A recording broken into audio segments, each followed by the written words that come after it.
कह रहे जो गंगा जी में स्नान के लिए कभी नहीं गए, ना गंगा जी का नाम लिया, ना गंगा जी पे श्रद्धा करते हैं, ऐसे लोगों की जीवन में जो आचरण बनते हैं वो बड़े निरर्थक होते हैं और ऐसे लोगों की ही दुर्गति होती है। पर गंगा जी का एक बार का स्नान निष्पाप कर सकता है, पूर्ण विश्वास होना चाहिए।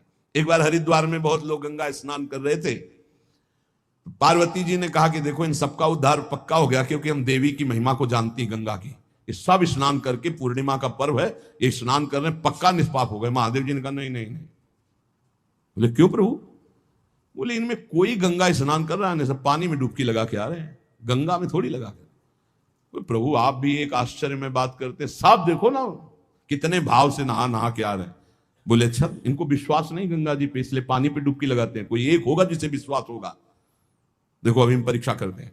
रास्ते में बैठ गए तो फिसल के जैसे गिर गए हो, ऐसे वृद्ध का रूप रख के गिरे हुए। अम्बा जी तो नवीन रूप धारण करके बोले जो निकले उससे जो हम कहें सो कहो। तो जो महादेव जी ने सिखाया तो कहते भैया ये हमारे पति देव गिर गए, थोड़ा हाथ सहयोग दीजिए, पकड़ के उठा दीजिए, अकेले उठ नहीं रहे, आप आइए।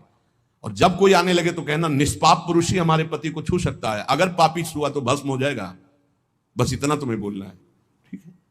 अब जो निकलते बोले भैया आप गंगा नहा के आ रहे हो? बोले हाँ। तो बोले आप तो निष्पाप हो ही गए, हो गया, हमारे पति फिसल के गिर गए, हमारे पति निष्पाप हैं, और जो निष्पाप पुरुष इनको निकाल सकता है, अगर कोई पापी छू लिया तो भस्म हो जाएगा, आप सहयोग करो। बोले गंगा तो नहा के आए पर पाप बहुत तो हुए, अगर कहीं पाप नष्ट ना हुए हो तो भस्म ही हो जाएंगे। नहीं, कोई नहीं, किसी की हिम्मत नहीं पड़ी कि महादेव जी को निकलवा दें, क्योंकि जहां ये कहती कि अगर पापी पाप तो हुए यार, अब पता नहीं गंगा नहाने में नष्ट हुए कि नहीं नष्ट हुए, बेकार को भस्म हो जाए ऐसे। उनमें एक आदमी सरल भाव से गंगा गंगा गंगा माँ गंगे माँ गंगे स्नान किया, और बोले भैया हमारे पति को निकलवा। बोले अच्छा भैया, लुटा रखा। बोले भैया एक बात सुन लो, हमारे पति निष्पाप हैं, अगर पापी पुरुष छुएगा तो भस्म हो जाएगा। बोले भैया आपको विश्वास नहीं, गंगा मैया में स्नान करके आ रहा हूं, अब भी पापी हूं। और तत्काल भगवान बाहर निकाल किसी को। जब वो चला गया तो भगवान शिव ने कहा ये केवल गंगा स्नान करके आया है, इसकी अर्थात भाव विद्यते देवा ना पाषाणे ना मूर्तये। यदि हम भगवान के नाम, भगवान के धाम, भगवान के इन पावन तीर्थों पर दृढ़ विश्वास करते तो बहुत जल्दी लाभ प्राप्त होता है। ये विश्वास के लिए सुनाता शास्त्र, ऋषि मुनि सब ये विश्वास के लिए सुनाते। हमें दृढ़ विश्वास कर लेना चाहिए कि अब हमारा कल्याण तो हो ही गया। जैसे गंगा जी क्या है? भगवान श्री कृष्ण का चरणामृत है। गांगम वारी मनोहारी मुरारी चरणच्युतम त्रिपुरार शिरश्चार, जिसे भगवान शिव मस्तक पर धारण किए। अपने लोग रोज चरणामृत पीते हैं, किनका? प्रिया प्रीतम का। अब और गंगा की जरूरत पड़ेगी? जहां से गंगा प्रकट हुई उनके सर्वांग स्नान का जल हम। यमुना जी, जब यमुना जी गंगा जी से मिली तो गंगा जी ऐसे होकर प्रणाम मुद्रा में मिली यमुना जी से।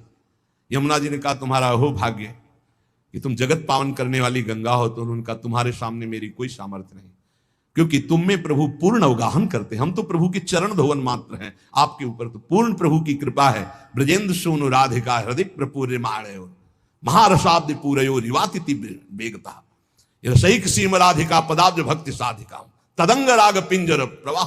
श्री लाडली लाल का अंग राग लेकर प्रवाह करती है। ये अपने कल्याण की अब कोई चिंता रह गई?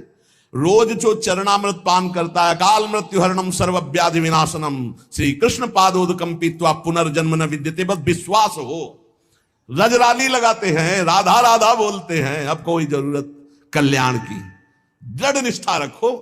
पर हम कितनों को रोते देखते हैं इस बात के लिए कि हमारा कल्याण हो जाएगा, हमारा अगला जन्म नहीं होगा। उनको चाहिए कि तुम लिखा पढ़ी करके दे दो।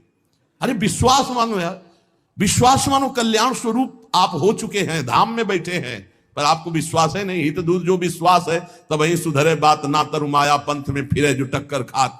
ये विश्वास करो, एक एक बात कल्याण करने वाली है।